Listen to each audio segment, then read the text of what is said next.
మీకు అందరికీ వందనాలు. బాగున్నారా? అందరూ బాగున్నారా? సంతోషంగా చెప్పండి బాగున్నామని. దేవుని సన్నిధిలో బాధ ఉన్నా దేవునికి అప్పగిచ్చి సంతోషపడాలి. కష్టమున్నా మనం వచ్చింది మనం భుజముల మీద భారం ఉన్నదని, కష్టంగా ఉన్నదని ఎవరి మీద నెట్టడానికి వచ్చాం? ఎవరి మీద నెట్టడానికి వచ్చాం? మన తప్పు ఏదున్నా ఎవరి మీద వేయడానికి వచ్చాం? తప్పులు ఇన్ని ఉంటాయి మన దగ్గర. ఇక్కడికి వచ్చేసి ఎవరి మీద వేసేస్తాం ఆ తప్పులన్నీ? అయ్యా మా తప్పులు ఉన్నాయి, నీ మీద నెట్టేస్తున్నావు, మమ్మల్ని క్షమించేయి. కాబట్టి అన్ని రకాల ప్రయోజనకరమైనటువంటి కార్యము ఆరాధన కార్యం. అందుకని ఆరాధనను ఎవ్వరు కూడా తప్పిపోకూడదు. కొందరు మానుకొనుచున్నట్లుగా ఆ దినము సమీపించట చూచిన కొలది ఒకరితో ఒకరము మాట్లాడుకొని, పురుకొల్పుకొని, ప్రోత్సహించుకొని, హెచ్చరించుకొని ఆ దినమున అనగా ఆదివారమున అందరూ వచ్చేటట్లుగా ప్రయత్నం చేయాల. మనం వచ్చేదే కష్టమైతే ఇంకొకరిని తీసుకురావడం ఎట్లా ఉంటుందండి? అవును కదా? ప్రయత్నం చేస్తే ఫలితం ఉంటుంది. మనలో ఎంతమంది ఆ ప్రయత్నం చేస్తున్నామో? వస్తున్నారా ఆరాధనకి ముందు రోజు, లేదా వచ్చే రోజైనా ఎవరినైనా పలకరించి వచ్చారా ఆరాధనకి? ఈరోజు మేము చర్చికి వెళ్తున్నాం, మీరు వస్తారా అని పలకరించి వచ్చారా? నిజం చెప్పండి. లేకపోతే ముందు రోజు పలకరించండి. ఫుల్ బిజీ కదా మనం. దేవుని గ్రంథంలో చెప్తుండేది అది, ఒకరికి ఒకరము ప్రోత్సహించుకోవాలి. దేవుడు మనకిచ్చినటువంటి దినాన్ని బట్టి మహాదేవునికి నిండు మనసుతో కృతజ్ఞతాస్తుతులు చెల్లిస్తూ ఉన్నాను. మీకందరికీ,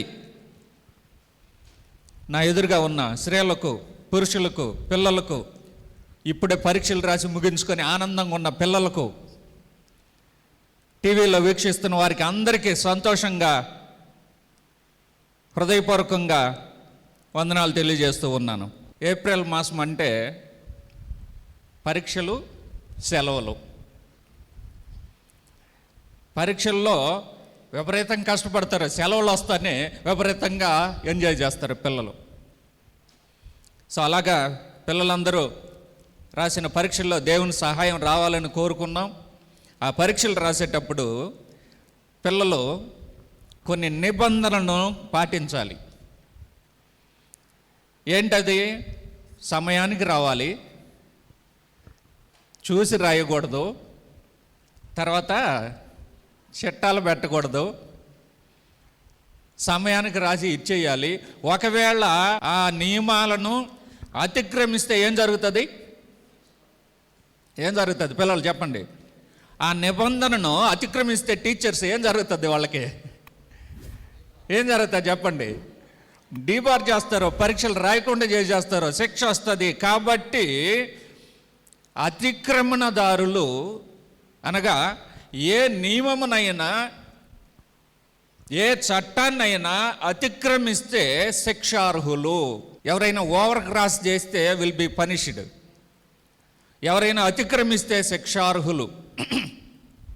అలాగా అతిక్రమిస్తే శిక్షార్హులని చిన్న చిన్న నియమాల్లోనే అలాగనుంటే, అలాగే పెద్ద చట్టాలలోనే అలాగనుంటే, మన చేతిలో ఉండే దైవ గ్రంథము, వేద గ్రంథం, దేవుని గ్రంథం, దేవుని మాటలు, మహాజ్ఞానమున్న ఈ పరిశుద్ధ గ్రంథములో ఉండే మాటలను మనుషులు అతిక్రమిస్తే ఏమవుతుంది? ఏమవుతుంది అతిక్రమిస్తే? అందుకని దేవుని గ్రంథంలో ఈ మాట ప్రభు అయిన యేసే అడుగుతూ ఉన్నాడు. ఏమని అడుగుతున్నాడంటే, మత్తయి సువార్త 15వ అధ్యాయం 3వ వచనం. అందుకైన మీరును మీ పారంపర్య ఆచారము నిమిత్తమై దేవుని ఆజ్ఞను అదిగో ఎందుకు అతిక్రమించుచున్నారు? ప్రజలు దేవుని వాక్యమును లేదా దేవుని ఆజ్ఞను ఎందుకు అతిక్రమిస్తున్నారు? ఏదైనా కారణం చెప్పండి. ఏంటి కారణం? ఈ బీడీ, సిగరెట్టు, మందు వగైరా తాగుతుంటారు చూడండి. వాళ్ళు తాగే బాటల మీద అవి రాసుంటారు ఏమని, ఇది తాగితే హాని జరుగుతుంది. అవన్నీ ప్రకటనలో చెప్తుంటారు. మళ్ళా ఎక్కడ చూసినా ప్రకటనలు ఉంటాయి. వాటి బొమ్మలు వేయడం, దాని కింద ఈ మాట రాయడం, భారీ మూల్యం తప్పదు. అనేక మంది అనేక రోగాలు వచ్చి ప్రాణాలు కూడా పోగొట్టుకుంటున్నారు. భారీ మూల్యం తప్పదు, దీనిని తాగితే దీనిని తింటే భారీ మూల్యం తప్పదని అనేక సందర్భాల్లో జనాలకు చెబుతూనే ఉన్నారు. అయినా కూడా అతిక్రమిస్తున్నారు. అతిక్రమిస్తే ఏమవుతుందంటే హాస్పిటల్ నిండిపోతున్నాయి.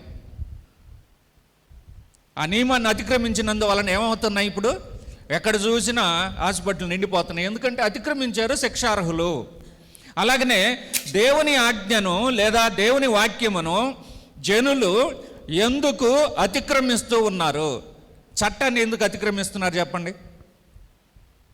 చట్టాన్ని లేదా నియమాలను, రూల్స్, ట్రాఫిక్ రూల్స్ కానీ ఇంకొక వగైరా రూల్స్ కానీ ఇవన్నిటిని దేనికి అతిక్రమిస్తున్నారు? అతిక్రమించడంలో కారణాలు ఏమున్నాయి? మనం కొన్నిటిని కనిపెట్టగలుగుతున్నాం. అలాగనే దేవుని గ్రంథంలో ఉండే మాటలను గూర్చి మత్తయి గారు రాసినటువంటి సువార్తలో 15వ అధ్యాయం 1వ వచనం నుండి చదువుదాం. ఏం జరిగిందో అక్కడ. ఆ సమయమున యెరూషలేము నుండి శాస్త్రులను పరిసయ్యులను యేసునొద్దకు వచ్చి, మీ శిష్యులు చేతులు కడుక్కొనకుండా భోజనము చేయుచున్నారే, వారెందు నిమిత్తము పెద్దల పారంపర్యాచారమును అతిక్రమించుచున్నారు అన్నారు. ఇదన్నమాట సంభాషణ. శాస్త్రులు పరిసయ్యులు యెరూషలేములో నుండి యేసు ప్రభు దగ్గరకు వచ్చి, శాస్త్రులు పరిసయ్యులు అంటే యోధా మతంలో బాగా ముదిరిన వారు అంటారు. ఈ శాస్త్రులు పరిసయ్యులు ఎక్కడ చూసినా ఇంకొకరిని తక్కువ చేయడానికే ప్రయత్నం చేస్తుంటారు. పొరపాటున మనలోకి వచ్చారనుకోండి శాస్త్రి పరిసయ్యుడు ఎవరైనా ఒక శాస్త్రి వచ్చినా, ఒక పరిసయ్యుడు మన దగ్గరకు వచ్చారనుకోండి, ఇంకా మనం అంతా వాళ్ళ దగ్గర కంట్లో కూడా పడం. మేమే గొప్ప అనేవాళ్ళు అన్నమాట వాళ్ళు. అలాంటి వాళ్ళు నీ గొప్పతనాన్ని ఇంకెవరి దగ్గర నేను చెప్పుకో, యేసు ప్రభు దగ్గర చెప్తావు నీ గొప్పతనాన్ని. నీ ప్రెస్టేజీ, నీ వగైరా ఉన్నటువంటి వసతులు, హోదా వగైరా కార్యక్రమాలు ఇంకెవరి దగ్గర నేను చెప్పుకో, యేసు ప్రభు దగ్గర చెప్తావా? శాస్త్రి వచ్చాడు, పరిసయ్యుడు వచ్చాడు, యేసు ప్రభు దగ్గరకు వచ్చి మాట్లాడుతున్నారు. ఏమయ్యా యేసు ప్రభు? ప్రభు లేదు, యేసు. వాళ్ళు అనే మాట యేసు. నీ శిష్యులు ఏం చేస్తున్నారట? నీ శిష్యులు చేతులు కడుక్కోకుండా భోజనం చేస్తున్నారే. ఎంత పెద్ద నేరమో జరిగిపోయినట్టు. చేతులు కడుక్కోకుండా భోజనం చేస్తున్నారే, ఏమదో పాపం, పెద్ద పాపం చేసినట్టు చెప్తున్నారు. వాళ్ళు చేసే పాపాలన్నీ కప్పెట్టుకొని చేతులు కడుక్కొని దాన్ని ఏదో పెద్ద పాపంలాగా యేసు ప్రభు దగ్గరకు వచ్చి ఏం చెప్తున్నారంటే, వాళ్ళ ఉద్దేశం చేతులు కడుక్కునేది కాదు. దాని పక్కన ఒక మాట రాశాడే. ఏం మాట రాశాడు? పెద్దల పారంపర్యాచారమును ఎందుకు అతిక్రమిస్తున్నారు అన్నాడు. అంటే యూదులు, శాస్త్రులైనా పరిసయ్యులైనా సద్దుకయ్యులైనా, యూదులలో 3 రకాలైన ప్రజలు ఉన్నారు, 3 జాతులు ఉన్నారు. వీరిలో ఏ ఒక్కరైనా కూడా వారు దేని మీద ధ్యాస పెడతారంటే ఎక్కువగా ఆచారాల మీద ధ్యాస పెడతారు. అందుకు యేసు ప్రభు అన్నాడు, అరే నా దగ్గరకు వచ్చినప్పుడు కూడా మీ ఆచారాలు నా దగ్గరకు తీసుకొస్తారే మీరు? మనం దేవుని దగ్గరకు వచ్చినప్పుడు కూడా దేవుని దగ్గరికి కొంతమంది ఆచారాలను కూడా తీసుకొస్తారు. ఆచారాలను కూడా తీసుకొస్తారు. ఇక్కడికి వచ్చేసిన తర్వాత ఏం చేస్తారంటే రావడంతో ఇట జుట్టేస్తారు. ఆచారాన్ని కూడా తీసుకొస్తారు దేవుని సన్నిధిలోకి. ప్రభు దగ్గరికి ఆచారాన్ని తీసుకొచ్చారు. ప్రభు ఏమన్నాడంటే వారిని, ఇదిగో ఈ మాట అన్నాడు 3వ వచనంలో, అందుకైనా మీరును మీ పారంపర్య ఆచారము నిమిత్తమై దేవుని ఆజ్ఞను ఎందుకు అతిక్రమించుచున్నారు? ఇది ప్రశ్న, ఇదే పాఠం ఈరోజు మీలో, మనలో, అందరిలో. దేవుని ఆజ్ఞను అనగా మన చేతిలో ఉండే దేవుని వాక్యమును ప్రియులారా అతిక్రమిస్తున్నావేమో జ్ఞాపకం చేసుకో. అతిక్రమిస్తే శిక్షార్హులు. అతిక్రమిస్తే ఏం జరుగుతుందండి? శిక్ష జరుగుతుంది. శిక్షార్హులము, క్షమార్హులము కాదు. దేవుని వాక్యాన్ని అతిక్రమిస్తే తెలియక అతిక్రమిస్తున్నావేమో, తెలిసి గర్వంతో అతిక్రమిస్తున్నావేమో, తెలిసి దేవుణ్ణి తక్కువ చేయడంలో దేవుని వాక్యాన్ని తక్కువ చేస్తున్నావేమో గమనించుకో. కళ్ళు తెరుచుకో, మనసు తెరిచి, గుండెలు తెరిచి దేవుని వాక్యాన్ని అనుసరిస్తున్నావా, అతిక్రమిస్తున్నావా? ఒక్కసారి పరిశీలన చేసుకోవడానికి ప్రభువారు శాస్త్రులను, పరిసయ్యులను, మనలను ఈ మాట అడుగుతున్నాడు ఈరోజు. మీరెందుకు నా మాటలను అతిక్రమిస్తున్నారు? అప్పుడు ఏమంటారంటే, ఇశ్రాయేలీయులు ఏమనేవారంటే, మలాకీ గ్రంథం 3వ అధ్యాయము, నా మందిరములో ఆహారం ఉండునట్లు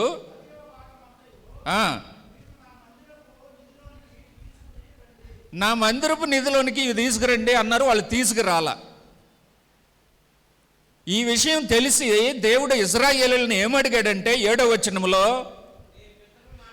మీ పితరుల నాటి నుండి మీరు నా కట్టడలను గైకొనక వాటిని త్రోసివేసితిరి.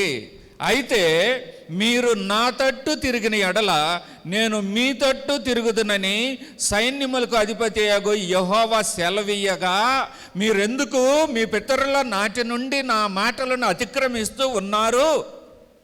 సమాజానికి కూడా దేవుడు చెప్తున్నాడు. ఈరోజు మనందరికీ దేవుడు చెప్తున్నాడు. ఎవరినో ఆధారం పెట్టుకొని ఎందుకయ్యా వాక్యాలను అతిక్రమిస్తున్నారు? ఎవరో నాయకులుగా పెట్టుకొని ఆ నాయకులను అనుసరించి దేవుని వాక్యాన్ని ఎందుకయ్యా మానేస్తున్నారు? ప్రియ సోదరుడా, సోదరి, బాగా ఆలోచన చేసుకో. నువ్వు దేవుని వాక్యాన్ని నమ్మడానికి ఎవరిని ఆధారంగా చేసుకొని ఉండవు? నేను వాక్యం చెప్తున్నానని నన్నుగా ఆధారం పెట్టుకున్నావేమే? నేను వాక్యానికి ఆధారం కాదు. నీలాంటి క్రైస్తవుడినే నేను కూడా, నీలాంటి సోదరుడినే, సహోదరుణ్ణే. నీవు నమ్ముతున్న వాక్యానికి ఆధారం నేను కానే కాదు. నీవు నమ్ముతున్న వాక్యానికి ఆధారం నీ చేతిలో ఉండే దేవుని గ్రంథమే. ఇశ్రాయేలీయులకు చెప్తున్నాడు, మీ పితరుల నాటి నుండి నా కట్టడలను అనుసరించకుండా మీరు ఏం చేస్తున్నారు?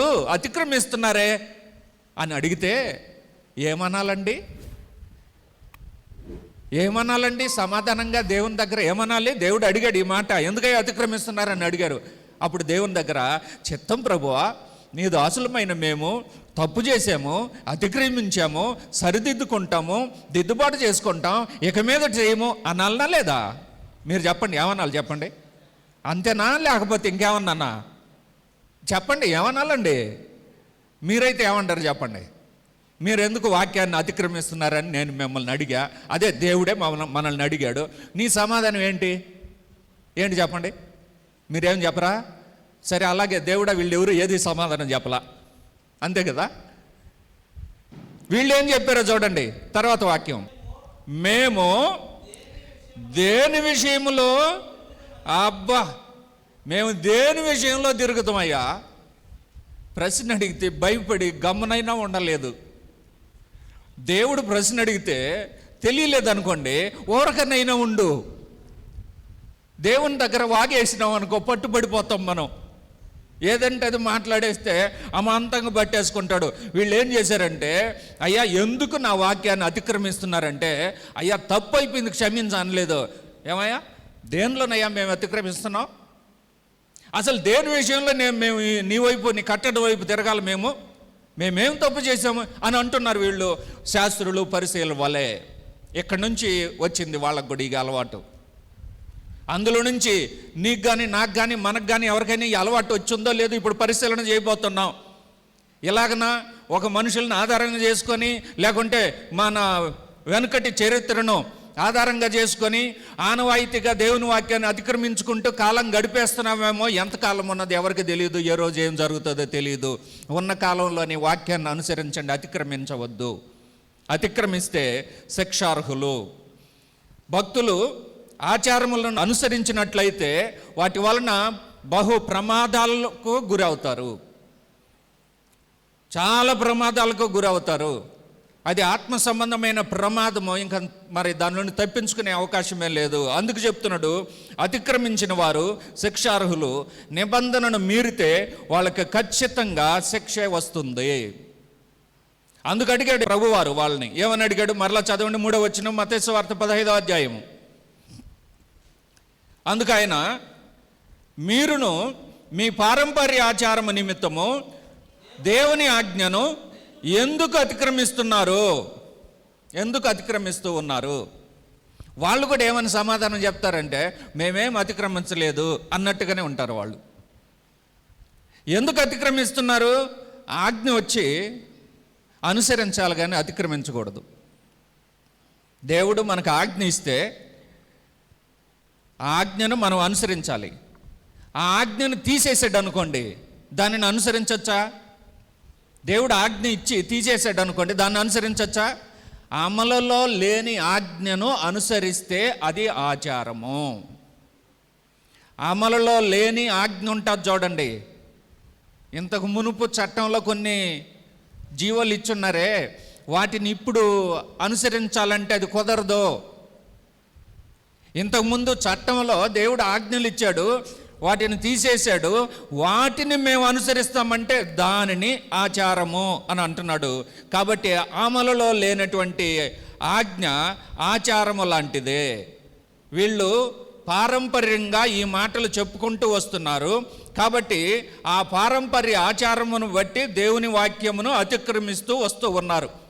ఈ యూదుల్లో కొన్ని ఆచారాలు ఉన్నాయి. అగ్రిప్ప రాజు చెప్తున్నాడు ఆ ఆచారాలని. అపోస్తులైన పౌలు అగ్రిప్ప రాజు దగ్గరికి వెళ్ళినప్పుడు, అపోస్తుల కార్యగ్రంథము 26వ అధ్యాయము 2వ వచనం, అగ్రిప్ప రాజా, తమరు యూదులలో ఉండు సమస్తమైన ఆచారములను వివాదములను విశేషముగా ఎరిగిన వారు గనుక. అగ్రిప్ప రాజునకు ఏమి తెలుసు అంటే, యూదులందరిలో ఉండే ఆచారాలన్నీ తెలుసు. అంటే చాలా ఆచారాలు ఉన్నాయండి యూదుల్లో. మరలా చెప్తున్నా, అమలులో లేని ఆజ్ఞను అనుసరిస్తే ఆచారం అవుతుంది. దేవుడు చాలా ఆజ్ఞలు ఇచ్చాడు. 613 ఆజ్ఞలు ఇచ్చాడు ఇజ్రాయేలీలకు. వాటిలో ఉన్న వాటినన్నిటిని తీసేశాడు, మొత్తం తీసేశాడు. ఇజ్రాయేలీలు వాటిని తీసేసుకోలేదు. వాటిని మేము ఆనవాయితీగా అనుసరిస్తామని మొదలుపెట్టారు. అప్పుడు ఏమన్నాడంటే యేసు ప్రభు, నేను తీసేసిన ఆజ్ఞను నువ్వు అనుసరిస్తే అది అమలులో లేని ఆజ్ఞ, మీ ఆచారము అని రాశాడు. అయ్యా, మీ ఆచారాల నిమిత్తము నా వాక్యాన్ని ఎందుకు మీరు నిరర్ధకం చేస్తున్నారు అని ప్రశ్నించాడు. ఈరోజు సమాజంలో జరుగుతున్న ఎక్కువ భాగం జరుగుతున్న కార్యక్రమం ఏమిటంటే, బైబిల్ అయితే చేతిలో ఉంటుంది కానీ అతిక్రమణ దాని చుట్టూ తిరుగుతూనే ఉంది, జనాల చుట్టూ తిరుగుతూనే ఉంది. జనాలు ఎక్కడుంటే అతిక్రమణ అక్కడ ఉంటుంది. ప్రేమ కలిగి ఉంటున్నారు, జాలి కలిగి ఉంటున్నారు, సహాయ కార్యక్రమాలు చేస్తున్నారు. కానీ దేవుని గ్రంథం దగ్గరకు వచ్చేటప్పటికి మాత్రం అతిక్రమణదారులుగా దేవుని చేత పట్టుబడుతున్నారు, అతిక్రమణదారులుగా. కాబట్టి అది పెద్ద ప్రమాదం పొంచుంది. అలాంటి అతిక్రమణకు శిక్ష ఉంది, అతిక్రమణకు. కాబట్టి సంగతులను అతిక్రమించకూడదని పౌలు గారు కూడా చెప్తాడు. అగ్రిప్ప రాజా, తమరు యూదులలో ఉండే సమస్త ఆచారాలు, వాటి వలన వివాదాలు నీకు తెలుసు. ఇప్పుడు నేను, పౌలు గారు చెప్తున్నాడు, నన్ను పట్టుకొచ్చి నీ ముందు పెట్టింది కూడా దేనికోసం అంటే, వాళ్ళు నా మీద వివాదానికి వచ్చారు, వాళ్ళ ఆచారాన్ని నేను భంగం కలిగిస్తున్నానని. అందుకు అగ్రిప్ప రాజుతో చెప్తున్నాడు, అయ్యా నీకు వివాదాలు తెలుసు, ఆచారాలు తెలుసు. నేను యేసుప్రభుని ఎరిగినాను, వాళ్ళ ఆచారం నేను పాల్గొనను, వాళ్ళ ఆచారాన్ని నేను అనుసరించను. కాబట్టి నన్ను తీసుకొచ్చి నీ ముందు నిలబెట్టి నేనేదో అపరాధం చేసినట్లుగా, నేనేదో దైవదోషణ చేసినట్లుగా, వాళ్ళ ఆచారాన్ని నేను అనుసరించలేదని నా మీద నెపం మోపి నేరం మోపి నింద మోపి నన్ను నీ దగ్గరికి ఈడ్చుకొచ్చారు, నీ విచారణలో నిలబెట్టారు. రాజా, నీకు తెలుసు సంగతి. ఈ ఆచారాలన్నీ తెలుసు, వాటి వలన వచ్చే వాదములు, విపరీత వాతాలు కూడా తెలుసు రాజా, అగ్రిప్ప రాజా. ఇది కారణం నన్ను నీ దగ్గరకు తీసుకురావడానికి. కానీ అగ్రిప్ప రాజుకు సంగతులన్నీ తెలుసని, ఆచారాలన్నీ తెలుసని, ఆచారాలు చాలా ఆచారాలు ఉన్నాయన్న ఆ మాట అక్కడ మనం గమనిస్తాం. ఎలాంటి ఆచారాలు ఉన్నాయో చూద్దాం. మొదటిది పారంపర్య ఆచారములు. యూదుల్లో ఏమున్నాయంటే ఒకటో రకమైన ఆచారము పారంపర్య ఆచారములు. చదువుదాం. పారంపర్య ఆచారములు ఎలాంటివంటే 6వ వచనం మత్తయి సువార్త, మీరు పారంపర్య ఆచారం నిమిత్తము దేవుని వాక్యమును నిరర్ధకం చేస్తున్నారు. ఇంకా వేషధారులారా, ఈ ప్రజలు నన్ను పెదవులతో గనపరుస్తున్నారు కానీ వారి హృదయము నాకు దూరముగా ఉన్నది. అదిగో మనుషుడు కల్పించిన పద్ధతులు దైవోపదేశములని బోధించచ్చు వారు నన్ను వ్యర్థంగా ఆరాధిస్తున్నారు. ఏ ఆచారాలట? ఏ ఆచారాలు? ఆచారాలు ఏమిటట? ఆచారాలు పారంపర్య ఆచారాలు. పారంపర్య ఆచారాలు. ఈ పారంపర్య ఆచారాల్లో ఉండేది ఏంటంటే, ఒకటి సున్నతి. ఆదికాండ గ్రంథం 17వ అధ్యాయము 10వ వచనం నుండి ఒకసారి చదవండి.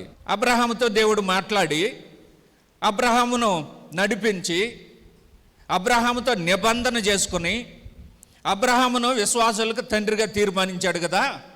ఇదో ఏం జరిగిందో ఆ రోజు ఓ మాట జ్ఞాపకం చేసుకుందాం. నాకును నీకును నీ తర్వాత నీ సంతతికి మధ్య గైకొనవలసిన నా నిబంధన ఏమంటే, ప్రతి మగవాడు ఇదో సున్నతి పొందాలి.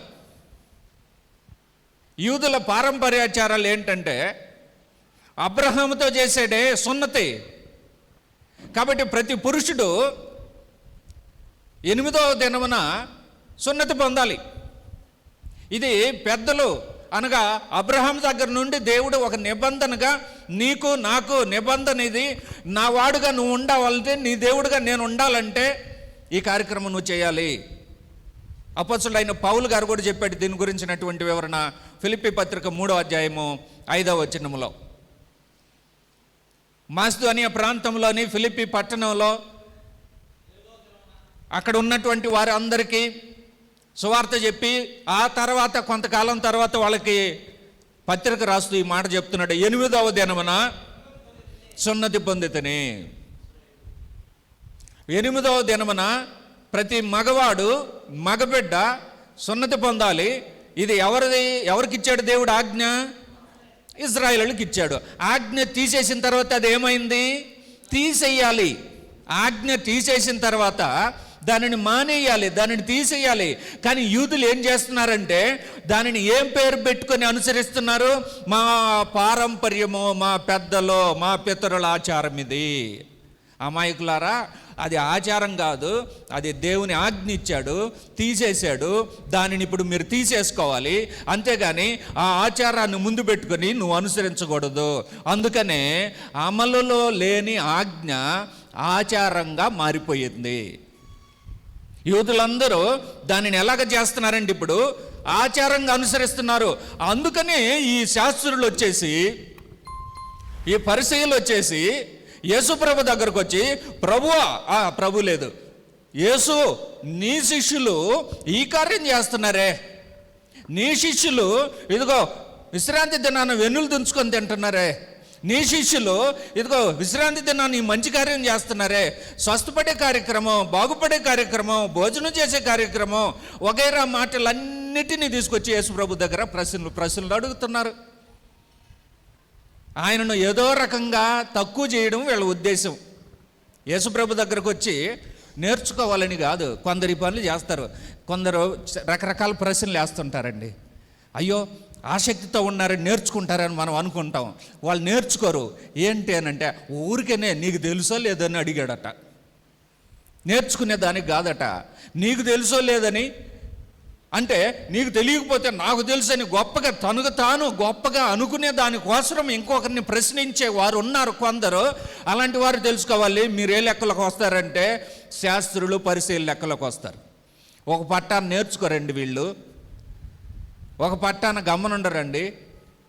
ఎప్పుడు చూసినా ఇంకొకరి మీద మాటలు పడతానే ఉంటాయి, విసరుతానే ఉంటారు. రాళ్ళు విసరడం వీళ్ళకి అలవాటు. యూదులకు రాళ్ళు విసిరే అలవాటు ఉంది ఒకటి. ఎందుకంటే ధర్మశాస్త్రంలో పాపం చేసిన వాళ్ళని రాళ్లతో కొట్టి చంపాలనే రాళ్ళు విసిరేది అవకాశం ఉంది, వాళ్ళకి అలవాటు ఉంది. కానీ ఇప్పుడు రాళ్లకు బదులు ఏం విసరుతున్నారంటే మాటలు విసరుతున్నారు వాళ్ళ మీద. ఎవరు పడితే వాళ్ళ మీద మాటలు విసరడం. ఎందుకంటే అందరి దగ్గర మేము గొప్ప అనిపించుకోవడానికి. ఏ మనుషుడైనా తనకు తాను గొప్పగా అనుకోకూడదు, కానీ దేవుడు తనను గొప్పగా చేస్తే తప్ప. మనమందరం మనకు మనం గొప్ప కాదు. ఎప్పుడు గొప్పవాళ్ళం అవుతాం? దేవుడే మనలను గొప్పగా చేస్తే అప్పుడు మనం గొప్పవారం అవుతామే. కానీ బైబిల్ చరిత్రలో మహాజ్ఞానాన్ని సంపాదించుకున్న మహామేధావులు ఉన్నారు. వాళ్ళని వాళ్ళు ఎప్పుడు గొప్పగా అనుకోలేదు. దేవుడు వారిని తీసుకొచ్చి నిలబెడితే అప్పుడు గొప్పవాళ్ళు అయ్యారు. దావీదు రాజు అవుతాడని ఎప్పుడు అనుకోలేదు. రాజుగా అభిషేకించినప్పుడు అతను గొప్పవాడయ్యాడు. దానియేలు రాజు అవుతాడని, అధికారి ప్రధానమంత్రి అవుతాడని అనుకోలేదు. దేవుడు ఆయనను హెచ్చించి ప్రధానమంత్రి చేశాడు. శాస్త్రులు పరిచయులు ఎప్పుడు కూడా తనను తగ్గించుకోరు. వాళ్ళే గొప్పవాళ్ళు అనుకుంటారు. ఎంత గొప్పవాళ్ళు అంటే యేసుప్రభు దగ్గరకు వచ్చి కూడా నువ్వు మాకంటే కిందే, మాకంటే తక్కువ వాడివి, నీ రక్షకుడు రక్షణకు కారకుడైన యేసు ప్రభు దగ్గరకు వచ్చి ఆయన కంటే గొప్పవాడు అనుకునేదానికి అవకాశం ఉందా? యూదులారా ఆలోచించండి. మీ చేతుల్లో ధర్మశాస్త్రం ఉంది. ఆ ధర్మశాస్త్రంలో మీరు ఎంతోమందిని నమ్ముతున్నారు. అబ్రహామును నమ్మారు, ఆయన కంటే గొప్పవాడిని. మోషేను నమ్మారు, ఆయన కంటే గొప్పవాడిని. అలా యోనా కంటే గొప్పవాడిని, ప్రవక్తల కంటే గొప్పవాడిని, మీకు తెలిసిన బాప్తిస్మిచ్చు యోహాను కంటే గొప్పవాడిని. అలాంటి వాడిని మీరు నా దగ్గరకు వచ్చి నా దగ్గర మీ కథలో మీ పారంపర్య ఆచారముల నిమిత్తము నా మాటలను మీరెందుకు నిరర్ధకం చేస్తున్నారు? అబ్రహాం దగ్గర సున్నతి ప్రారంభమైంది. ఆ తర్వాత క్రీస్తు యేసు ప్రభు వచ్చి సున్నతిని రద్దు చేశాడు. కానీ వీళ్ళు ఏం చేస్తున్నారంటే మా పారంపర్య ఆచారం ఇది అని అనుసరిస్తున్నారు. ఇంకొక ఆచారం ఉంది వారికి, ప్రార్థన. మత్తయి వార్త 6వ అధ్యాయం 3వ వచనము నుండి, నీవైతే ధర్మం చేయనప్పుడు నీ ధర్మం రహస్యంగా ఉండే నిమిత్తము కుడి చేయి చేయనది ఎడమ చేతికి తెలియకూడదు. అట్లయితే రహస్యమందు చూసే తండ్రి నీకు ప్రతిఫలం ఇస్తాడు. మరియు అదో చాలు, మళ్ళీ వద్దాం దాని దగ్గరికి. ధర్మం చేసేటప్పుడు యూదుల యొక్క ఆచారం ఏంటంటే, యూదులకి అనగా ఇజ్రాయేలీల చరిత్రకి వెళితే అక్కడ వీళ్ళు దేవునికి ఏమి ఇవ్వాలి? ధర్మశాస్త్ర ప్రకారం వీళ్ళు ఏమి ఇవ్వాలంటే దేవునికి 10వ భాగం ఇవ్వాలి. నువ్వు రహస్యంగా దాచిపెట్టి ఇచ్చినా 10వ భాగమే, బయటికి అందరికి తెలిసేసేట్టు ఇచ్చినా ఎంత? 10వ భాగమే. కాబట్టి వాళ్ళు ఏం చేసేవారంటే మనలాగా దాచిపెట్టి కానుకలు ఇచ్చేవారు కాదు. పుదీనా, జీలకర్ర వగైరా వగైరా వాటన్నిట్లో ఇచ్చేవారు 10వ భాగం. ఎటు మేము ఇచ్చేది 10 భాగమే, 10 రూపాయలే. కాబట్టి రహస్యంగా ఇచ్చిన 10 రూపాయలే, బయట ఇదిగో ఇలాగ అందరికీ కనబడేటట్టు ఇచ్చిన 10 రూపాయలే అని ఈ యూదులు ఏం చేసేవారంటే ఎక్కడ కానుక వేయాలన్నా ఇలాగే వేసేవాళ్ళట, అందరికి కనబడాల నేను ఇచ్చేటప్పుడు. కొన్ని సందర్భాల్లో కొంతమంది చేస్తారు, ఎక్కువ డబ్బులు అయితే అందరు కనబడేటట్టు వేస్తారు, తక్కువ డబ్బులు అయితే ఎవరు కనబడకుండా వేస్తారు. కానీ మనం నేర్చుకున్నాం, ఇప్పుడు చాలా వరకు నేర్చుకున్నాం. మనం ఎంత ఇస్తున్నామో దేవునికి, మనకు దేవునికి తప్ప ఇంకెవరికి తెలియకుండా దేవునికి ఇస్తున్నాం. కానుకలు వేయడమే కాదు, ఇంకెక్కడైనా కూడా వేయడంలో కూడా. కొంతమంది అయితే దేవుని పని నిమిత్తం ఇచ్చినప్పుడు అసలు ఎవరికి తెలియకూడదని కూడా కొంతమంది కోరుకుంటుంటారు. అనేక సందర్భాలు అలాగ జరుగుతూ ఉంటాయి. ఒకసారి నేను ఆస్ట్రేలియాలో ఉన్నప్పుడు సిడ్నీ ఆ ప్రాంతంలో ఓ సంఘానికి బైబిల్ క్లాస్లో వాక్యం చెప్పడానికి అక్కడి నుంచి 2 రోజుల నుండి అక్కడి నుంచి రావడానికి వెళ్ళాను. నేను అక్కడికి వెళ్ళేటప్పటికి నాకు కావాల్సిన రూము, ఆ 2 రోజులకు కావాల్సినటువంటి డ్రింక్స్ వగైరా స్నాక్స్ ఇవన్నీ కూడా మొత్తం రెడీ చేసి పెట్టున్నారు రూమ్లో. నేను అక్కడికి వెళ్ళి రెస్ట్ తీసుకొని తర్వాత మరుసటి రోజు బుధవారం బైబిల్ క్లాస్కి ముందుగా వాళ్ళు వచ్చారు. ఇంకో చోటకి తీసుకెళ్ళి చాయ్ తాగేసి టీ తాగేసి మళ్ళీ వచ్చామన్నమాట. వచ్చిన తర్వాత అప్పుడు చెప్పాను, థ్యాంక్ యూ బ్రదర్, ఇది బాగా నా కోసం మంచి రూమ్ అరేంజ్ చేశారు, స్నాక్స్ వగైరా అన్నీ నాకు ఏర్పాటు చేశారు అని అంటే, actually brother I don't know who has done this arrangements అన్నాడు ఆయన. అసలు ఈ అరేంజ్మెంట్స్ ఎవరు చేశారో కూడా నాకు తెలియదు అన్నాడు. అంటే ఎవరో ఒకరు వచ్చి ఉంటారు, ఇంటిమేషన్ చేశారు కాబట్టి నోటీస్ బోర్డులో పెట్టున్నారు, ఇలాగా missionary from India is going to visit us అని. కాబట్టి వాళ్ళ ఎవరో ఒకరు వచ్చేస్తుంటారు, వచ్చి ఇవన్నీ రెడీ చేసి పెట్టి వచ్చుంటారు, తెచ్చేస్తారు. అంటే వచ్చేవాళ్ళు ఆ వస్తువులన్నీ తీసుకొచ్చి అక్కడ పెట్టేసి వచ్చే సోదరుల కోసం పెట్టి వెళ్ళిపోతారట. అది ఎవరు చేశారో కూడా తెలియదట ఆయనకు. కానీ మొత్తానికి అక్కడ పని జరిగిందా లేదా, కావలసిన 2 రోజులకి కావలసినటువంటి డ్రింక్స్, ఆ తర్వాత కొన్ని స్నాక్స్, టవళ్ళు, ఇవన్నీ అక్కడ పెట్టేసి రెడీ చేసి పెట్టి వెళ్ళారు. సరే అట్టయితే నేను బైబిల్ క్లాస్ అయిపోయిన తర్వాత అడుగుతాను బ్రదర్ ఎవరు చేశారని. అందరూ గమనుంటారు, ఎవరు చెప్పరు నీకు ఎవరు చేసినారని అన్నాడు. ఒకవేళ ఆ పని చేసిన వాళ్ళు వచ్చినా కూడా వాళ్ళు చెప్పరు బ్రదర్ నీకు నేను చేశానని, అసలు ఎవరు చెప్పరు. అందరికి అలవాటు అయిపోయింది, ఎవరి పాటికి వాళ్ళు వచ్చి దేవుని పని చేసుకోవడం, వెళ్ళడం, సహోదరులకి సహాయం చేయడం, వెళ్ళడం, పరిచర్య చేయడం, వెళ్ళడం. ఎదుగో మనలాగా ఎవరి పాటికి మీరందరూ ఎవరి పాటికి వాళ్ళు వచ్చి కుర్చీలు లేచేస్తారు, ఎవరి పాటికి వాళ్ళు వచ్చి కుర్చీలు శుభ్రం చేస్తారు, ఎవరి పాటికి వాళ్ళు వచ్చి మొత్తం చిమ్మేస్తారు, ఇలాగన్నమాట. మనలాగా అన్నమాట. అవును కదా, అభినందించాలి అందరినీ. భోజనం అయిపోయిన తర్వాత ఎవరి పాటికి వాళ్ళు వచ్చి భోజన పాత్రలు గడిగేస్తారు, ఎవరి పాటికి వాళ్ళు వచ్చి ప్లేట్లు గడిగేస్తారు, ఎవరి పాటికి వాళ్ళు వచ్చి మొత్తం క్యాంపస్ చెత్త ఉండదని చెప్పి చెత్త ఎత్తేస్తుంటా నేను చూస్తూ ఉంటా అవన్నీ. నిజంగా నవ్వుకోవాలి మనం ఈ సంగతి. అవును కదా, నిజంగా నవ్వుకోవాలి, సంతోషపడాలి ఈ సంగతిని విని. ఎందుకంటే మనం చేసే పనులు కదా. మనం చేసే పనులు ఇలాగుంటే, నేను మరొక చోటకి రేపు శ్రీలంక వెళ్తున్నాను కదా ఎల్లుండి, మరి ఈ కార్యక్రమం నేను గొప్పగా చెప్పాలి కదా, మీరు ఇంత చేశారని చెప్తాను నేను అక్కడ.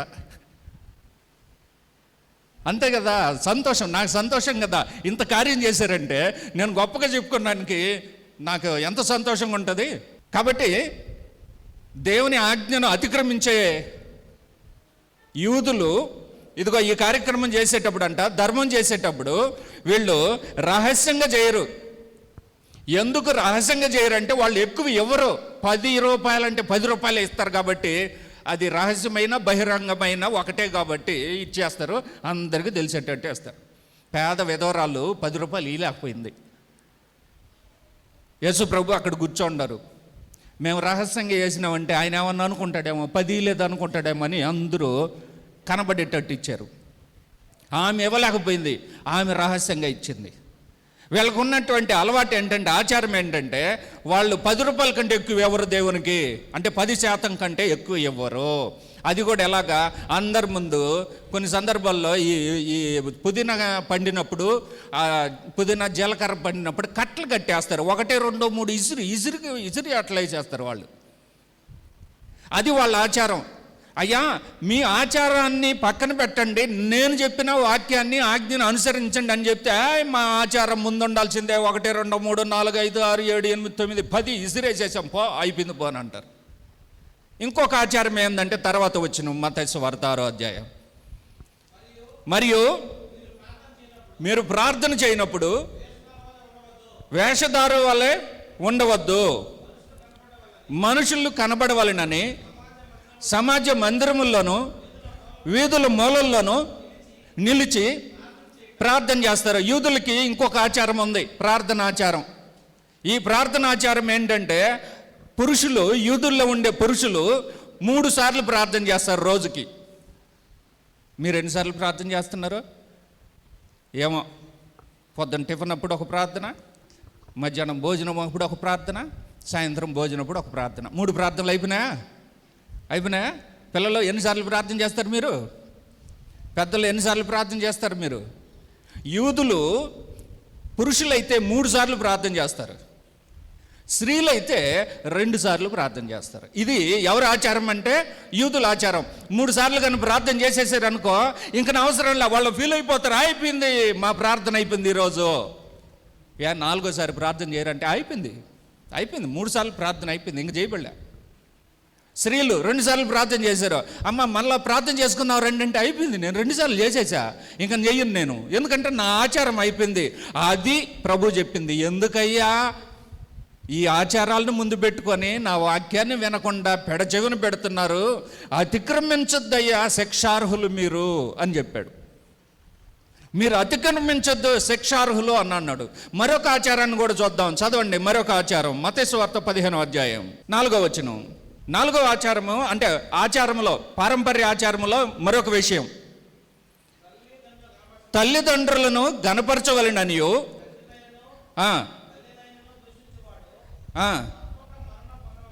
తల్లిదండ్రులను గనపరచవలెను, అలాగే తల్లిదండ్రులను దూషింపకూడదు. అదే కదా రాశాడు అక్కడ. ఎంతమందికి ఉన్నారు ఇక్కడ తల్లిదండ్రులు? తల్లిదండ్రులు ఉన్న వాళ్ళు ఎంతమంది ఉన్నారు? ఎక్కువ మంది ఉన్నారు, తక్కువ మంది ఉన్నారా? ఒకసారి చెప్పండి, తల్లిదండ్రులు ఉన్న వాళ్ళు ఎంతమంది ఉన్నారు? తల్లిదండ్రులు ఉన్న వాళ్ళు, వెరీ గుడ్, మీరు ధన్యులు. తల్లిదండ్రులు లేని వాళ్ళు మేము ఫ్రీ బర్డ్స్, మేము ఫ్రీ అన్నమాట. ఇంకా సో తల్లిదండ్రులను గురించి ఏం రాశాడంటే అక్కడ, తల్లిదండ్రులను గణపరచమనియు సన్మానించమనియు, అక్కడ వరకే కాదు, తర్వాత కూడా రాశాడు. ఏం మాట రాశాడు తర్వాత? తండ్రినైనను తల్లినైనను దూషించువాడు, గుర్తుపెట్టుకోండి, తల్లినైనను తండ్రినైనను దూషించువాడు ఏంటంట, వింటున్నారా? తండ్రినైనను తల్లినైనను దూషించువాడు, ఆ తర్వాత మీరే చదవండి, దూషించువాడు తప్పక మరణము పొందవలెను అంటే. ఇప్పుడు చెప్పండి, తల్లిదండ్రులను దూషించే వాళ్ళు ఎంతమందో? ఈ మాట తెలిస్తే ఒక్క మాట కూడా అనరు తల్లిదండ్రులని, చిన్న మాట కూడా అనరు. అమ్మ, డాడీ, మమ్మీ, డాడీ, నువ్వు చెప్పింది చేస్తా అంటారు. పిల్లలు గుర్తుపెట్టుకోండి, తల్లిదండ్రులను ఏం చేయాలి? సన్మానించాలి. తల్లిదండ్రులను తిట్టకూడదు. రే, వింటున్నారా పిల్లలు? తల్లిదండ్రులను ఏం చేయకూడదు? తిట్టకూడదు, తిరగబడకూడదు, తల్లిదండ్రులను దూషించకూడదు. దూషిస్తే దేవుడు మనల్ని శిక్షిస్తాడట. ఎలాంటి శిక్ష? అది కూడా ఎలాంటి శిక్ష? భయంకరమైనటువంటి శిక్ష. ఏం జరిగిందో చూద్దాం. అసలు ఆచారం ఏంటో కింద రాశాడు, చదువుదాం. అసలు ఆచారం ఏంటో, మీరైతే ఒకడు తన తండ్రినైనను తల్లినైనను చూసి, నా వలన నీకేది ప్రయోజనమగునో అది దేవార్పితమని చెప్పి తండ్రినైనను తల్లినైనను గనపరచక్కర్లేదని చెప్పుచున్నాడు. ఇద్దరు పిల్లలు చాక్లెట్లు తింటా ఉన్నారు. ఒకటి చేతిలో 2 చాక్లెట్లు ఉన్నాయి, ఇంకొకటి చేతిలో చాక్లెట్ లేదు. వాడు ఫ్రెండే, ఇంకొకటి ఉంది కదని దగ్గరకు పోయినట్టు ఇస్తాడు కదని, వాడు వచ్చే లోపల ఈడేం చేసినాడంటే దాన్ని కూడా ఎంగిల్ చేసి చేతిలో పట్టుకున్నాడు. ఒకటేమో నోట్లో పెట్టుకొని తింటా ఉన్నాడు. ఇది ఖాళీ గుంటి ఇది అడగతాడని వాడి బాధ ఏంటంటే ఇది అడగతాడని దీన్ని కూడా ఏం చేశాడంటే నోట్లో వేసుకొని మళ్ళీ చేతిలో ఎత్తి పెట్టుకున్నాడు. చూస్తూ ఉన్నాడు వాడు. ఇంకా అడగలేడు కదా. ఎందుకు అడగలేడు? ఎంగిల్ చేశాడు. కొంతమంది చేస్తుంటారు ఈ పనులు కూడా. అలాగే ఎంగులు చేసేదినా ఇలాగ పెట్టుకొని ఉంటారు, ఇంకెవరు నన్ను అడగరులే. ఎంగిల్ చేశారు, ఇంక అడగరు. యూదుల ఆచారమే తల్లిదండ్రుల విషయంలో ఎలాంటిదంటే ఆ విషయాన్ని చెప్తున్నాడు. ఈ ఆచారాన్ని, పారంపర్యమైన ఆచారాన్ని మీరు విన్నారు కదా, పెద్దల నుండి ఆదికాండ గ్రంథం నుండి మీకు ఎలాంటి ఆచారం వస్తుంది? తల్లిదండ్రులను సన్మానించాలి, గౌరవించాలి అని రాశాడు కదా. దూషిస్తే శిక్షింపడతాడని రాశాడు కదా. దీనిని తప్పించుకోవాలంటే ఏం చెయ్యాలో అని ఆలోచన చేసి కుట్రతో చేసినటువంటి కార్యం అన్నమాట ఈ ఆచారం.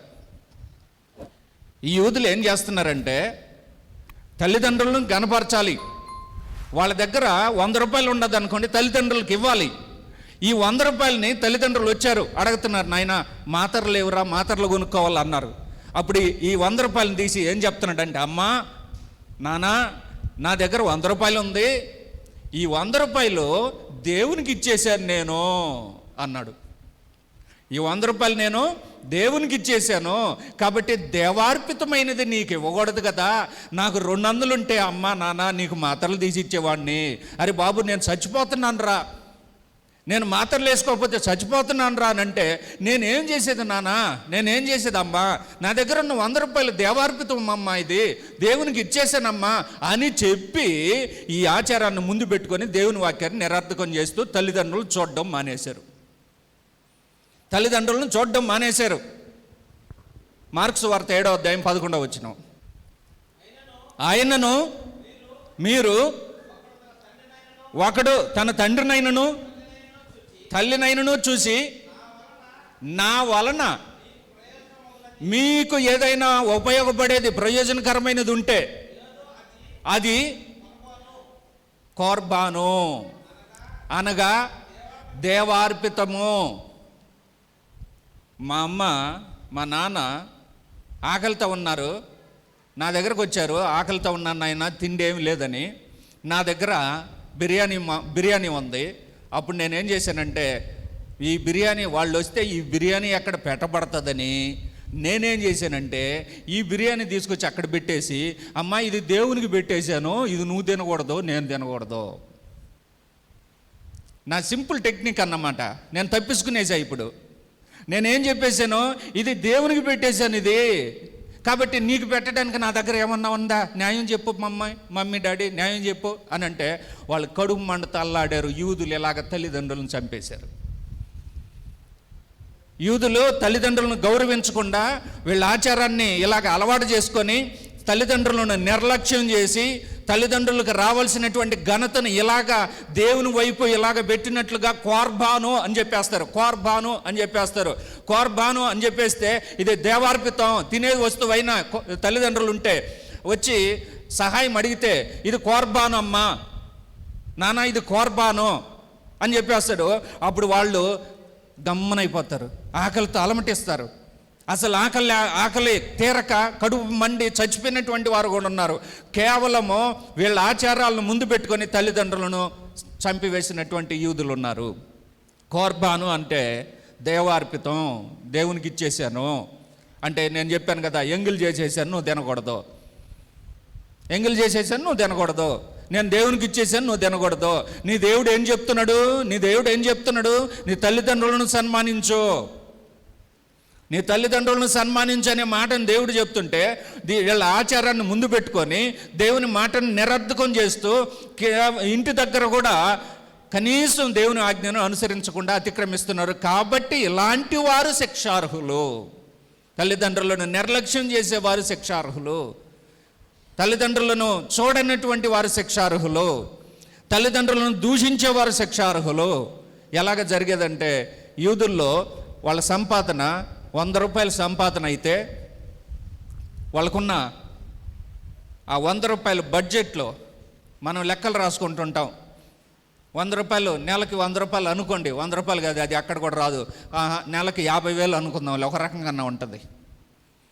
ఒక 50,000 అనుకోండి, నెలకి 50,000 తెచ్చాము, లెక్కలు వేసుకునే దానికి ఈజీగా ఉంటుందని 100 రూపాయలు అన్నాను నేను. అందుకు 100 రూపాయలు అనుకున్నాము. ఆ 100 రూపాయలని యూదులు ఎలాగా చేయడానికి, దేవుని నమ్మిన యూదులు ఎలాగ చేయడానికి అలవాటు చేసుకునే అవకాశం ఉంది అని అంటే, 100 రూపాయల్లో 50 రూపాయలు వాళ్ళు పేదవారికి సహాయం చేయాలి. ఇది రూల్. 50 రూపాయలు పేదవానికి సహాయం చేస్తే ఇంకేం చేయాలి, మిగతాదంతా ఏం చేయాలి, ఇంకా 50 రూపాయలు ఉంటుంది కదా. ఈ 50 రూపాయల్లో 10 రూపాయలు దేవునికి ఇవ్వాలి. వాళ్ళ చట్ట ప్రకారం 10 రూపాయలు దేవునికి ఇవ్వాలి. అప్పుడు 60 రూపాయలు పోయింది, ఇంకెంత ఉంది, ఇంకా 40 రూపాయలు ఉంది. ఈ 40 రూపాయల్లో 1.5 రూపాయి తల్లిదండ్రులకు ఇస్తారు వాళ్ళు. ఎంతండి, ఎంత చెప్పండి, చెప్పడానికి కూడా తక్కువ కనిపిస్తుందా? 1.5 రూపాయి తల్లిదండ్రులకు ఇస్తారు. 1.5 రూపాయి తల్లిదండ్రులకు ఇస్తారు. మిగతా అంతా కలిపి 40 రూపాయల్లో 1.5 రూపాయి పోతే ఎంత ఉంటుంది? 38.5 రూపాయి ఉంటుంది. 38.5 రూపాయి వాళ్ళు ఉపయోగించుకుంటారు.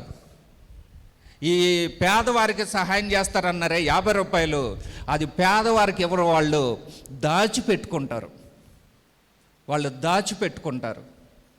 పేదవాళ్ళకి ఇచ్చిన వారు కొంతమందే, వాళ్ళు ఇవ్వలేదు, పేదవాళ్ళకి ఇవ్వాల యూదులు, అది దాచిపెట్టుకుంటారు. కానీ అది పేదవారికి చెందాలి. అందుకని సుంకరి అయిన జక్కయ్య తన దగ్గర ఉన్న ఆస్తిలో నుండి సగభాగము ఎవరికి ఇస్తానన్నాడు? పేదవారికి ఇస్తానన్నాడు. ఏమయ్యా, సగభాగం ఇచ్చేస్తే ఎలాగంటే ఆ సగభాగము వాళ్ళ పొదుపది, వాళ్ళు దాచిపెట్టుకున్న సొమ్ము సగభాగం. యూదులు అలాగ చేస్తారు, సగభాగం దాచిపెట్టుకుంటారు. దానిని జక్కయ్య నేర్పించాడు. ఆ సగభాగాన్ని సహాయం చేయండి అని నేర్పించాడు. అందరూ చేయలేదు సహాయం. కావున యూదులు వారి పారంపర్య ఆచారం నిమిత్తము దేవుని వాక్యమును నిరర్ధకం చేస్తూ, ఇదిగో వాళ్ళకున్నటువంటి ఈ ఆచారాలన్నిటినీ అనుసరిస్తూ వాక్యాన్ని విడిచిపెట్టేసి దూరం అయిపోతున్నారు. దినదినానికి ప్రమాదపు అంచున వాళ్ళ జీవితాలు నిలబడి ఉన్నాయి. ఇలాంటి ఆచారాలని మనం ముందు పెట్టుకున్నట్లయితే మన జీవితంలో మనం చూస్తే, యూదుల జీవితం అయితే వాళ్ళ బ్యాక్గ్రౌండ్ ధర్మశాస్త్రం, మన జీవితాల బ్యాక్గ్రౌండ్ ఏంటంటే అనేక రకాలైనటువంటి ఆచారాలతో వచ్చినటువంటి బ్యాక్గ్రౌండ్, అనేక పూజా కార్యక్రమాలు, అనేక విగ్రహ కార్యక్రమాలు, అనేక ఆచార కార్యక్రమాలతో మనం మన జీవితాలను సాగించుకొని క్రీస్తులోనికి వచ్చినటువంటి మనము గడిచిన దినములలో, గడిచిన జీవితములో అనుభవించిన, అనుసరించిన ఆచారములను క్రీస్తులోనికి తీసుకురాకూడదు. ఎలాంటి ఆచారాలను తీసుకొస్తున్నాం, ఎలాంటి ఆచారాలను అనుసరిస్తున్నాం? వీళ్ళ జీవితంలో ఈ నేను చెప్పినటువంటి ఆచారాలన్నీ పారంపర్య ఆచారాలు, పెద్దల ఆచారాలు లేదా యూదుల ఆచారాలు. ఇంకొక ఆచారం కూడా ఉంది, యూదుల ఆచారం. వివాహంలో ఒక ఆచారం ఉంది. కానా ఊరిలో, యోహాను సువార్త 2వ అధ్యాయం, కానా ఊరిలో ఒక ఆచారాన్ని వివాహంలో చూడొచ్చు. చదువుదాం. యేసు, అమ్మా నాతో నీకేం పని, నా సమయం ఇంకా రాలేదు.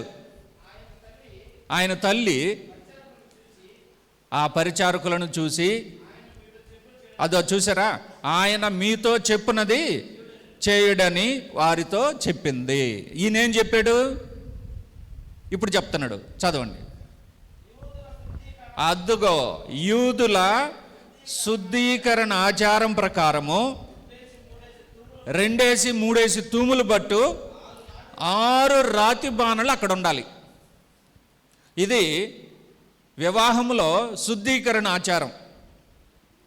అలాగే ఏ కార్యం చేసినా వాళ్ళ ఇంటి ముందు శుద్ధీకరణ ఆచారం జరిగించాలి. కాబట్టి వారికి ఒక శుద్ధీకరణ ఆచారం ఉంది. ఈ ఆచారాన్ని అనుసరించకపోతే వాళ్ళు చాలా అవమానంగా అనుకుంటారు, పొరపాటు జరిగింది అనుకుంటారు, ఎవరిని గౌరవించరు. వారింటికి ఎవరైనా వస్తే ఈ శుద్ధీకరణ ఆచారం పాటించకపోతే వారికి ఆతిథ్యము కూడా ఇవ్వరు. అక్కడ అందుకోసమే ఎన్ని రాతి బాణలు పెట్టున్నారు? 6 రాతి బాణలు పెట్టున్నారు. ఎవరి ఆచారం ప్రకారం? యూదుల శుద్ధీకరణ ఆచారం ప్రకారం. ఇలాగ చూసుకుంటూ పోతే యూదుల చుట్టూ ఆచారాలే గూడు కట్టుకొని ఉంటాయి. మరి మన చుట్టూ ఆచారాలుగానే ఉన్నాయా? ఎలాంటి ఆచారాలు అనుసరిస్తున్నామో ఒకసారి జ్ఞాపకం చేసుకోండి. ఒకవేళ ఎవరైనా ఎప్పుడైనా ఎక్కడైనా ఆచారాన్ని అనుసరిస్తూ ఉన్నారంటే అక్కడే ఆగండి, మానండి, దేవుని వాక్యాన్ని వినండి, నడుచుకోండి. యూదుల శుద్ధీకరణ ఆచారం ప్రకారము 6 రాతి బాణలు అక్కడ ఉన్నాయి. ఆ రాతి బాణల్ని, శుద్ధీకరణ కోసం తెచ్చిన రాతి బాణల్ని ప్రభు ఏం చేశాడు? అయ్యా శుద్ధీకరణ కాదు అనుసరించాల్సిందని మార్చేశాడు. శుద్ధీకరణ కంటే ఆ రాతి బాణల్లో ఏముంటాయి? నీళ్లు కదా ఉంటాయి, నీళ్లు ఉంటాయి. ఏం చేస్తారు? నీళ్ళతో అక్కడ శుద్ధి చేసుకుంటారు, కాళ్ళు చేతులు కడుక్కుంటారు. కానీ ఇప్పుడు ఏం చేశాడు యేసు ప్రభు? మార్చాడా లేదా?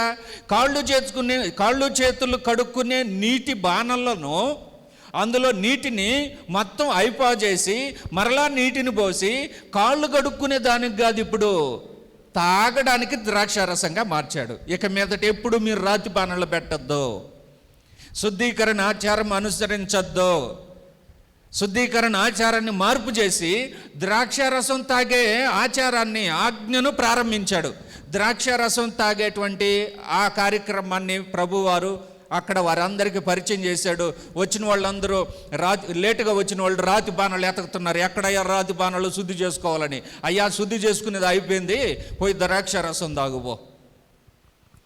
శుద్ధీకరణ ఆచారము, ఆ శుద్ధీకరణ ఆచారం ప్రకారం వాళ్ళు శుద్ధి చేసుకోకుండా లోపలికి వచ్చారంటే వాళ్ళు చాలా అవమానంగా వాళ్ళని చూస్తారు.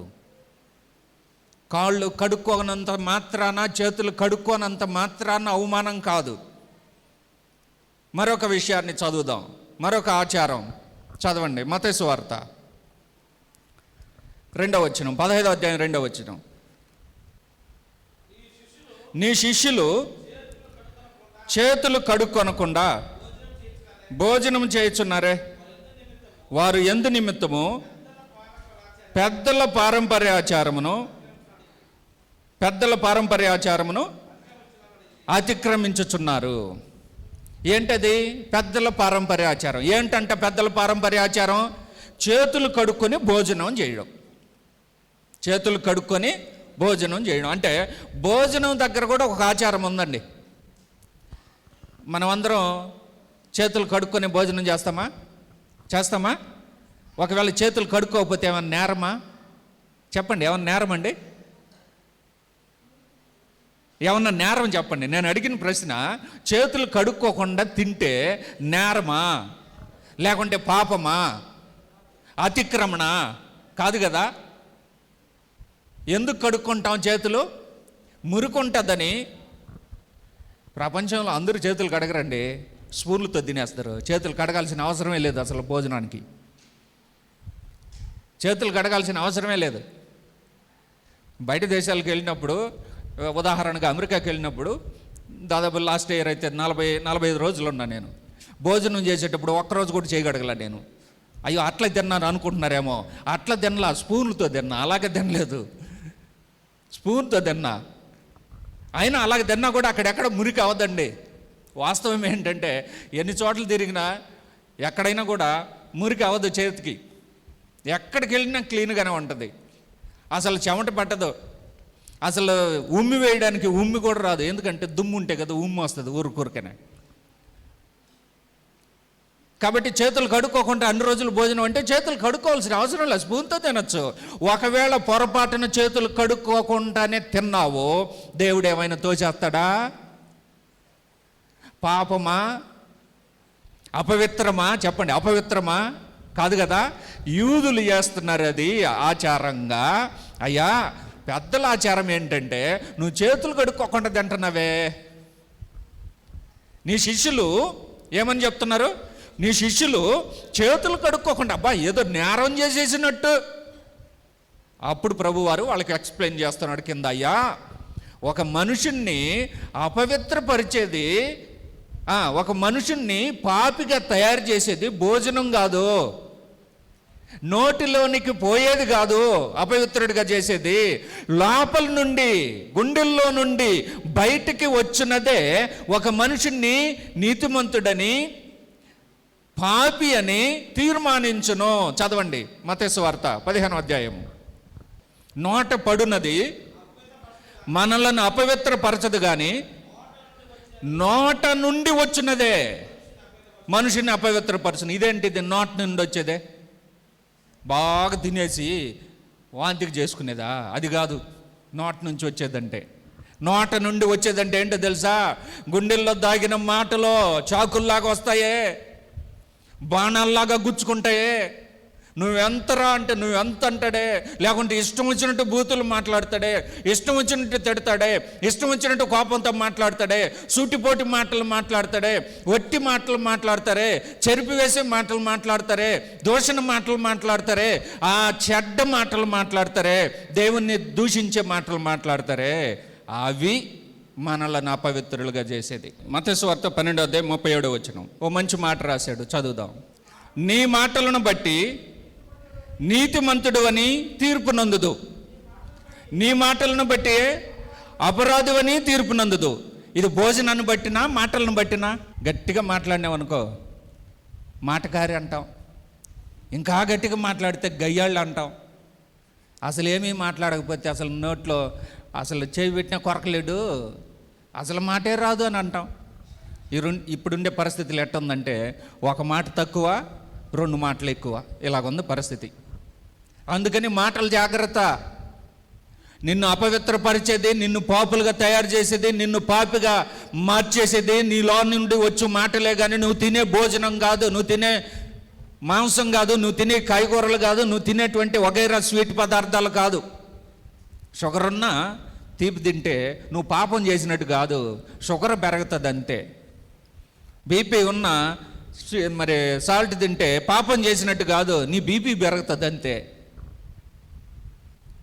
అందుకని ఈ యూదులు ఏమంటున్నారంటే, నీ శిష్యులు చేతులు కడుక్కోకుండా భోజనం చేసేసి పాపం చేసేస్తారయ్యా అన్నాడు. అందుకు యేసుప్రభు అంటారు, ఎందుకయ్యా మీ ఆచారాలను తీసుకొచ్చి పాడు చేస్తున్నారు? ఎందుకయ్యా మీ పారంపర్య ఆచారాలను తీసుకొచ్చి దేవుని వాక్యాన్ని నిరర్థకం చేస్తున్నారు? తింటే పాపం కాదయ్యా, నీ నోట నుండి వచ్చు మాటలు సరిగా లేకపోతే అది పాపంగా పరిగణించబడుతుంది. నీ నోట వచ్చు మాటయే నీతిమంతుడుగాను అనీతిమంతుడుగాను ఉండడానికి తీర్మానించబడుతుంది. అందుకు మాటలు జాగ్రత్త. మనం తినే భోజనం మనలను అపవిత్రపరచదు, మన నోటి నుండి వచ్చే మాటలు మనలను పాపులుగా తయారు చేసే అవకాశం ఉంది. కావున ఆచారాలను అతిక్రమించి దేవుని వాక్యాన్ని అనుసరించాలి. మీరెందుకు నా ఆజ్ఞను అతిక్రమిస్తున్నారు అని అడిగాడు. ఇలాంటి ఆచారాలు మన చుట్టూ మనల్ని వెంబడిస్తున్నాయి. మంచి రోజని, మంచి గడియలని, మంగళవారం అని, శుక్రవారం అని, రాహుకాలం అని, యమగండమని, ఇంకా ఏమేమి రకాలు ఉన్నాయి చూడండి, కొన్ని ఉన్నాయి, చదవండి. 2వ అధ్యాయం 16 వచనం కొలసీ పత్రిక. కాబట్టి అన్నపానముల విషయంలోనైనను, ఇప్పుడు చదివిందే అన్నపానముల విషయంలో అంటే ఇప్పుడు చదివాం కదా, తింటే పాపం అని వాళ్ళు తీర్మానించారు. అది తప్పు, పాపంగా తింటే, మాటలు తప్పుగా మాట్లాడితే పాపం. అన్నపానముల విషయంలోనైనను, పండుగ, అమావాస్య, విశ్రాంతి దినమను వాటి విషయంలోనైనను మీకు తీర్పు తీర్చిన ఎవరికి అవకాశం ఇయ్యకుడి. మీకు తీర్పు తీర్చడానికి ఎవరికి అవకాశము ఇవ్వవద్దు. అనేక రకాలైనటువంటి 22వ వచనం కూడా, మనుషుల ఆజ్ఞలను పద్ధతులను అనుసరించి చేత పట్టుకోవద్దు, రుచి చూడొద్దు, ముట్టవద్దు అను విధులకు మీరు లోబడనేలా, అవన్నీ వాడుకున్నట్టు చేత నశించిపోవును. కాబట్టి ఆచారాలు వాడుకలోనే నశించిపోతాయి, కానీ ఆజ్ఞ వాడుకుంటూ ఉంటే కొనసాగుతూనే ఉంటుంది. నీ చేతైనా నా చేతైనా ఒక ఆచారం వచ్చిందనుకోండి, వాడుకుంటూ ఉంటే మనం గడిచిపోతే అది ఆచారం పోతుంది. లేదండి, మన పెద్దోళ్ళు ఉన్నారు కదా, పెద్దోళ్ళు ఉన్నప్పుడు కొన్ని ఆచారాలు ఉన్నాయి కదా, వాళ్ళు పోయారు, అయిపోయాయి. కానీ ఆజ్ఞ మన పెద్దోళ్ళు ఉన్నప్పుడు ఉన్నది, ఇప్పుడు ఉన్నది. అందుచేత ఆచారాలను పక్కన పెట్టండి. చాలా ఆచారాలు మనల్ని కబళించేస్తున్నాయి. ఇంటిలోనూ ఆచారాలు ఉన్నాయి, ఒంటరిగాను ఆచారాలు ఉన్నాయి, వారాల్లోనూ ఆచారాలు ఉన్నాయి, దినాల్లోనూ ఆచారాలు ఉన్నాయి, పండుగల ఆచారాలు ఉన్నాయి. రకరకాలైన ఆచారాలు మనల్ని కల్మషం చేస్తుంది. ఆచారాన్ని కానీ అనుసరిస్తే అప్పుడు పాపం చేసే అవకాశం ఉంటుంది. అందుకని ప్రభువారు యూదులను అడిగాడు, మీరెందుకు మీ ఆచారముల వలన నా ఆజ్ఞలను అతిక్రమిస్తున్నారు? ఇప్పుడు ఆలోచన చేయండి, మనం ఏ ఆచారాలని ఆలోచన చేస్తున్నాం, వేటిని అనుసరిస్తున్నాం? కొన్ని సందర్భాల్లో తప్పించుకోలేమని అంటున్నాం. తప్పించుకోవాలి, ఆచారాన్ని తప్పించుకోవడమే దేవుడు నీకు ఇచ్చేటువంటి దీవెన, బోధ, దేవుని వాక్యం. ఆచారాల నుండి తప్పించుకొని ఆజ్ఞల్లో నిలబడదాం. మీకు అందరికీ వందనాలు.